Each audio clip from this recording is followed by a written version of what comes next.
안녕하세요. 포텐셜 시크릿입니다. 오늘 소개해드릴 책은 신경끄기 연습입니다. 걱정, 초조, 두려움을 뛰어넘는 61가지의 신경끄기 기술을 하버드, 예일, 프리스턴 등 연구 결과와 함께 소개하고 있습니다. 1장. 왜 우리는 남을 신경 쓸까? 1. 스포트라이트 효과. 우리는 마치 무대 위에서 스포트라이트를 받는 것처럼 주위 사람들 속에 혼자 떠있는 느낌을 자주 느낀다. 심리학에서는 이런 마음의 효과를 스포트라이트 효과라고 한다. 하지만 현실적으로 보면 대부분 자기 자신을 걱정하느라 바빠서 다른 사람에게 전혀 신경 쓰지 않는다. 미국 코넬 대학교의 학교에서 실험을 했다. 학생들에게 베리 매닐로우라는 무명의 뮤지션 사진이 큼지막하게 프린트된 매우 민망한 티셔츠를 입히고 캠퍼스 안을 한 바퀴 돌고 오라고 부탁했다. 학생들이 캠퍼스를 한 바퀴 돈 후 실험실에 돌아오자 토머스는 이렇게 물었다.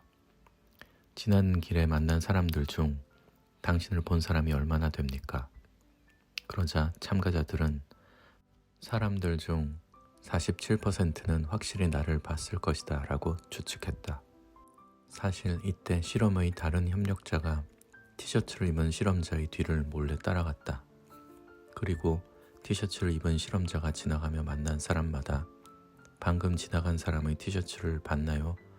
라고 확인했다. 그런데 이 이상한 티셔츠를 알아차린 사람은 24%에 불과했다고 한다. 결국 우리의 자의식에 너무 지나친 부분이 있다는 걸 알 수 있다. 우리는 무심코 자신에 대해 이것저것 주의한다. 하지만 현실적으로 사람들은 자신 외에 남에게 별로 신경 쓰지 않는다. 그러므로 쓸데없는 걱정은 하지 않아도 괜찮다고 심리학적으로 보장할 수 있다. 키포인트. 내가 남에게 관심이 없는 만큼 남도 나에게 관심이 없다. 2. 왜 스스로 꼴불견이라고 생각할까? 남 앞에 서면 얼굴이 새빨개지고 목소리와 손가락까지 떨리는 사람이 있다. 그런 사람은 회의에서 누군가가 의견 내기를 요구하거나 본인이 나서서 발언해야 하는 상황을 몹시 싫어한다. 이런 상황이 신경 쓰이는 사람은 많을지도 모른다. 하지만 이것도 정말로 쓸데없는 걱정이다. 이상하다고 생각하는 사람은 사실 자신뿐이다. 다른 사람은 전혀 그렇게 생각하지 않으니 걱정할 필요가 없다. 캐나다에 있는 브리티시 컬럼비아 대학교에서 자신의 의견을 능숙하게 말하는 사람과 그렇지 못한 사람을 모아서 말하는 모습을 영상으로 찍었다. 그 후 그 영상을 다른 학생들에게 보여주고 평가하게 하는 한편 의견을 말한 사람에게도 스스로 자기 자신을 평가하게 했다. 그 결과 의견을 잘 말하지 못하는 사람은 자신에 대해 나는 손이 떨리고 목소리도 떨려서 엄청 한심한 모습을 보였다고 평가했다. 그러나 영상을 보고 평가한 사람들은 달랐다. 이 사람은 자기 주장을 정확하게 하고 유창하게 말하며 불안함도 느끼지 않는 것처럼 보인다 라고 평가했다. 본인만 자신이 심각하거나 이상하다고 생각할 뿐이며 다른 사람은 전혀 그런 식으로 생각하지 않는다는 사실을 실험으로 확인한 것이다. 내 생각보다 나는 잘하고 있을지도 모른다. 아무래도 우리는 자기 자신에 대해서 매우 엄격한 평가를 내리는 경향이 있는 모양이다. 실제로는 그렇게 서투르지 않으며 남들도 이상하게 보지 않으니 괜찮다고 생각하자. 키포인트. 못한다고 생각하지 말고 잘하고 있다고 생각하자. 3. 내 생각을 들킬까봐 걱정할 필요가 없는 이유. 사람의 마음은 당연히 눈에 보이지 않는다. 그래서 우리가 얼마나 불안해하고 동요하는지 상대방은 어차피 모른다. 결국 아무리 불안하게 느껴도 괜찮다고 할 수 있다. 우리는 자신의 마음을 상대방이 꿰뚫어 보고 있지 않은지 때때로 불안을 느낀다. 이런 억측을 투명성 환상이라고 한다. 자신의 마음이 유리로 된 것처럼 투명해서 상대방에게 다 보이고 들린다고 생각하는 것이다. 당신의 마음은 상대방이 꿰뚫어 보지 못하므로 전혀 걱정할 필요가 없다. 부담감은 환상에서 온다. 미국 매사추세츠에 있는 윌리엄스 칼리지의 케네스는 투명성 환상이라는 심리적 현상이 있다고 사람들에게 설명해주면 더 이상 불안해하지 않는다는 것을 확인했다. 그가 연설하기 전 당신이 아무리 긴장해도 청중에게는 절대로 들키지 않는다. 긴장한 것을 아는 사람은 자신뿐이다. 상대방이 꿰뚫어 본다고 생각하는 이유는 투명성 환상이라는 심리 효과가 있기 때문이다 라고 주의 깊게 알려주었고, 이를 알게 된 사람들에게서 연설에 대한 불안이 사라진다는 것을 검증했다. 저자 역시 대학 교수이라며 강의를 너무 못한다고 생각했다.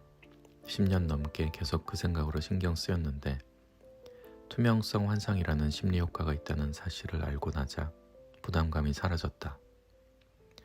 내가 속으로 아무리 덜덜 떨어도 학생들이 꿰뚫어 볼 리가 없다는 걸 알게 되었기 때문이다. 키포인트, 사람의 마음은 눈에 보이지 않는다는 걸 기억하자. 2장, 어떻게 해야 눈치 보지 않을까? 13. 긴장이 심할 때 가장 효과적인 방법. 사람들은 대체로 긴장하면 진정해라고 자신을 타이르는 작전을 쓴다. 마음이 동요하기 때문에 원래 상태로 되돌리려는 것이다. 그러나 심리학 연구에 따르면 진정하라는 말로 자신을 타이르려고 해도 진정할 수 없을 뿐만 아니라 때로는 오히려 긴장감이 더 높아지고 만다. 그럼 어떻게 해야 할까? 몸속의 혈액순환이 빨라지고 심장이 두근거리면 좋아, 설레기 시작했어 라며 자신을 타이르는 게 정답이라고 한다. 이렇게 하면 긴장을 의욕으로 바꿀 수 있다. 설렌다는 말에 마법 같은 효과가 숨어 있다. 미국 하버드 경영대학원의 앨리스는 대학생 113명에게 채점 기능이 있는 노래방에서 노래를 시켰다. 남 앞에서 노래하기를 좋아하는 사람도 있겠지만 대개는 모르는 사람 앞에서 노래하는 행동을 부끄럽게 여기며 심하게 긴장한다. 게다가 점수까지 매겨진다면 더더욱 그렇게 느낀다. 이때 앨리슨 브룩스는 조건 3가지를 설정했다.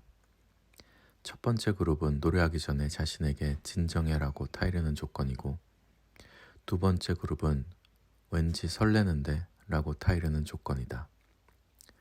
세 번째 그룹은 비교를 위한 조건이라서 자신에게 말을 거는 행동을 하지 말라고 부탁했다. 그럼 이 실험의 결과는 어떻게 되었을까? 진정해라고 자신을 타이른 사람은 평균 53점을 받았고, 설레기 시작했어라고 자신을 타이른 사람은 81점을 받았다. 말을 걸지 않은 사람은 69점을 받았다. 진정하라는 말로 자신을 타이르려고 하면 오히려 긴장해서 노래를 잘 부르지 못한다는 사실을 알 수 있다. 스스로 마음을 타이르는 방법을 써보자. 긴장을 의욕으로 바꾸는 것이다. 가슴이 콩닥거리는 이유는 설레기 때문이야 라고 자신을 타이르는 작전이다. 이렇게 하면 행동 결과가 나쁘지 않을 뿐만 아니라 오히려 향상된다. 앞으로 긴장될 때마다 진정해가 아니라 왠지 설레기 시작했어 로 바꾸어 보기를 바란다. 키포인트, 생각의 전환으로 긴장을 풀자. 3장, 어떻게 해야 좋은 인상을 줄까? 21. 싫은 사람을 만나기 5분 전에 주먹을 꽉 쥐어보자. 참고 남을 위해 노력해야 할 때가 있다. 싫어하는 사람을 돕기 위해서 잔업을 해야 하거나 리더는 싫지만 팀을 위해서 일을 처리해야 하는 상황이다. 그럴 때 도와주고 싶지 않아. 일할 마음이 안 생겨 라는 생각만 든다면 어떻게 해야 할까? 이런 상황에서는 주먹을 꽉 쥐는 방법을 추천한다.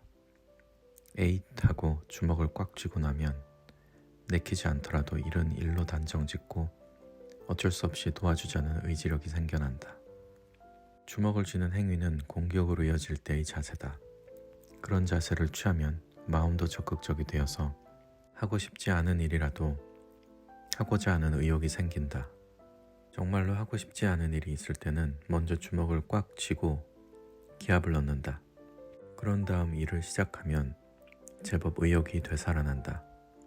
만약 기분 나쁜 고객을 만나야 한다면 만나기 5분 전쯤에 주먹을 꽉 쥐어두면 좋다. 키포인트, 때때로 의욕은 행동을 따라간다. 28.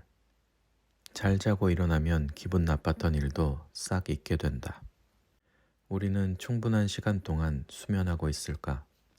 실은 수면 부족이라는 사람이 압도적으로 많다.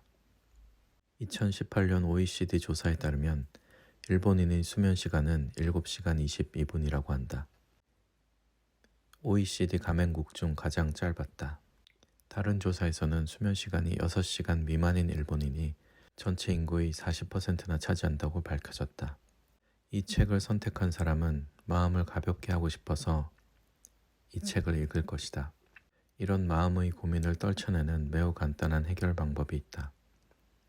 그 방법은 바로 숙면, 그뿐이다.